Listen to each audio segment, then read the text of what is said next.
બાળ ખાતે ઘાબટ ચોકડી પર આવેલ હનુમાનજી મંદિર પાસે વિશ્વ હિન્દુ પરિષદ બજરંગ દળના સૌજન્યથી 40 ફૂટ ઊંચો ભગવો ધ્વજ ફરકાવવામાં આવ્યો હતો।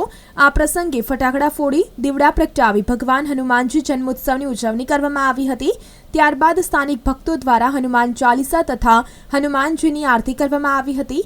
આ પ્રસંગે આરએસએસ સ્વયંસેવક રસિકભાઈ શાહ દ્વારા વક્તવ્ય આપવામાં આવ્યું હતું। આ શુભ પ્રસંગે બાળ શહેર ભાજપ પ્રમુખ રાહુલપુરી ગોસ્વામી, વિશ્વ હિન્દુ પરિષદના પ્રાંત આગેવાન અશોકભાઈ પટેલ, જિલ્લા મંત્રી મિતેશભાઈ પટેલ, નગર અધ્યક્ષ પ્રતિકભાઈ પટેલ તેમજ વિશ્વ હિન્દુ પરિષદના તથા અન્ય આગેવાન ભક્તો જોડાયા હતા।